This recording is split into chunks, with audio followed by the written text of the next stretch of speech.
But when people begin to understand how to apply these principles and they begin to practice them and make them a skill, you place your hand over your heart and you say, I'm going to teach you what it feels like to be noble today.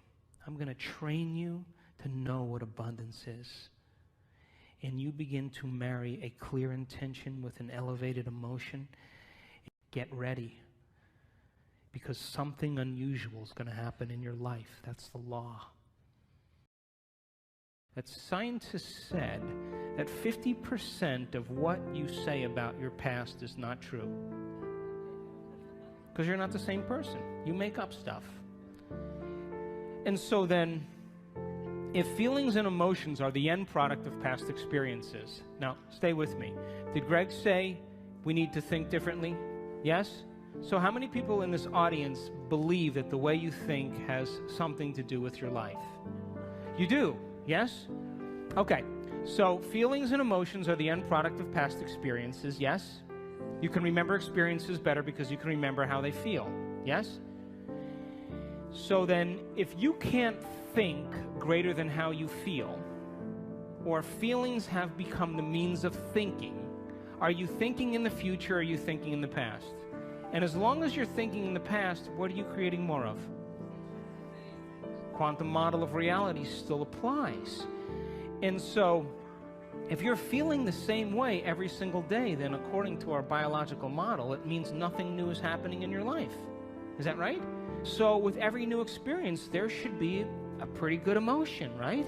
You should feel overjoyed or in awe and wonder, or excited or inspired or in gratitude or appreciation, an elevated emotion. But living by those same familiar emotions means nothing new is happening in your life, and the body as the unconscious mind, as long as we're living in the same familiar feelings, is believing it's in the same past experience 24 hours a day, 7 days a week, 365 days a year. And if the body's become the mind of that emotion, then the body literally is living in the past. And we can't create a new future holding on to the emotions of the past. So these people began to realize that no one or nothing was worth it. And that the hormones of stress endorse the ego for us to become selfish. And when you marry a clear intention, intention is a thoughtful process, with an elevated emotion, that's a heartfelt process, you move into a new state of being.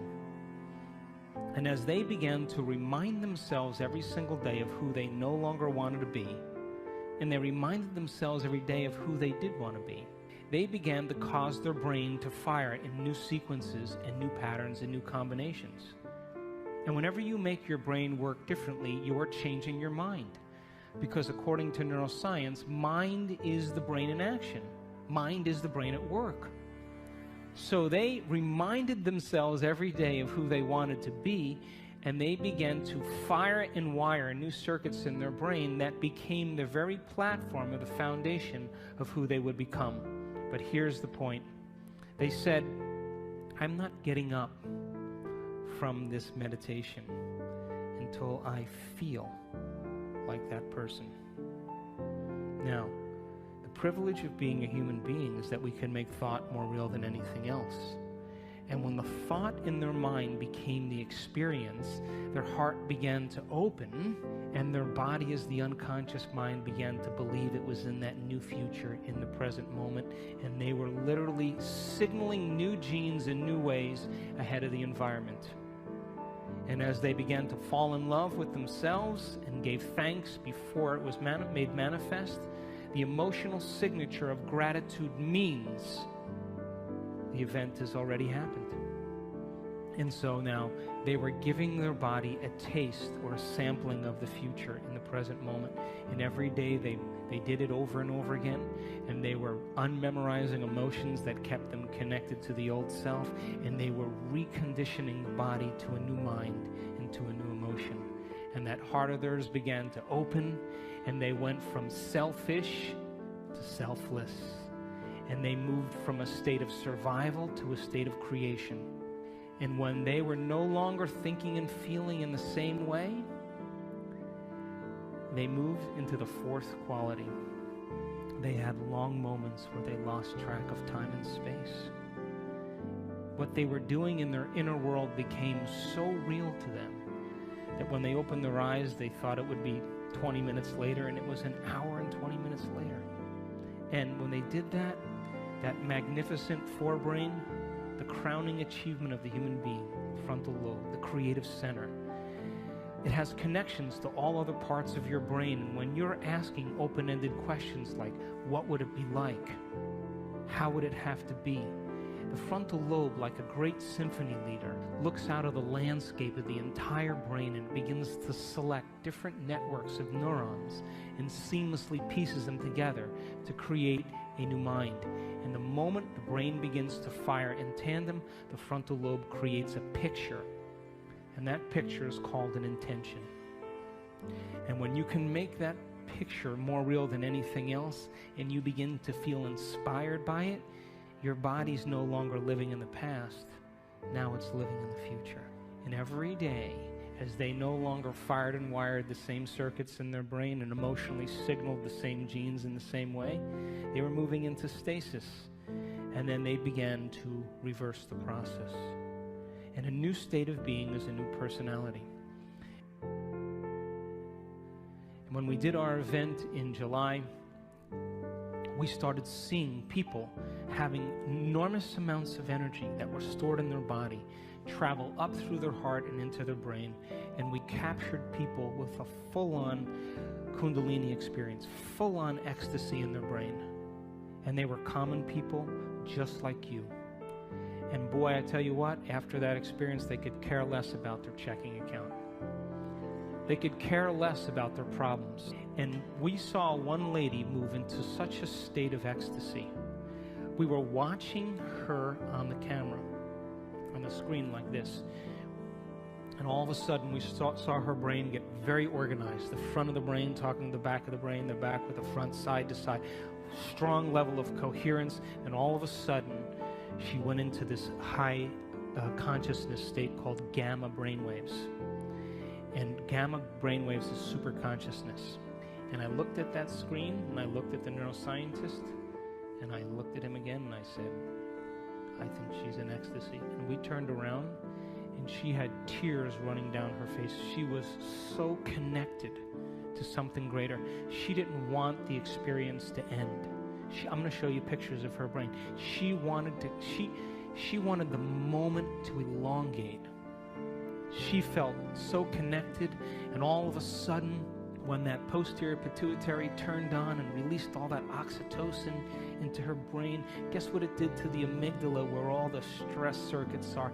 It anesthetized, it shut down fear, it shut down hostility, it shut down sadness. Those circuits are turned off when oxytocin is like that. And the heart begins to open its vascular channels and motility increases, and she feels connected to something greater.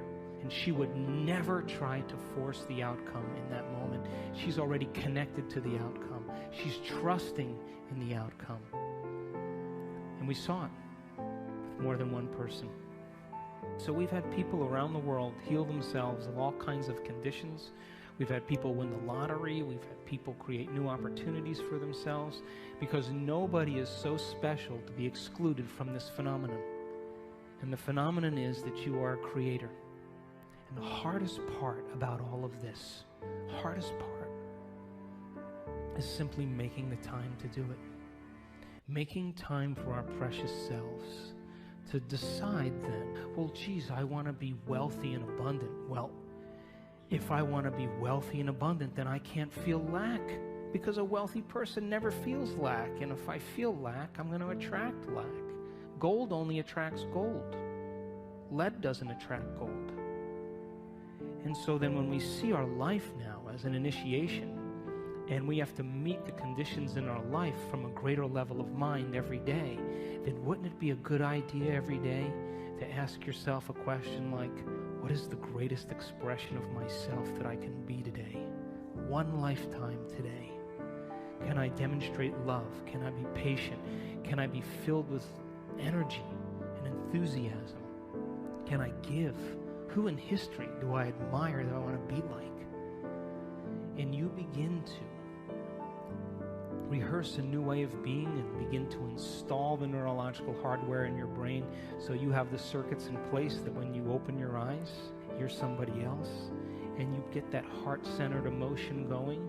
You move out of these survival centers, and the moment you open your heart, it's a fact. The Heart Math Institute did the research. Take a clear intention and marry it with an elevated emotion, and you change matter. You alter DNA at a distance, because the thoughts you think are like the electrical charge in the quantum field, and the feelings that you emote are like the magnetic charge. And how you think and how you feel broadcast an electromagnetic signature that influences every single atom in your life. So what are you broadcasting every day? So if you were able to practice it and change your brain and body ahead of the environment every day, then your friends would go, "You look different. Did you change your hairstyle?" "No." "Really? You shave your mustache?" "No, never had a mustache." "Really? Did you lose weight?" "No." "No." "Whoa, wow, something's different about you," because they're sensing a change in energy. And when you change your energy, you change your life.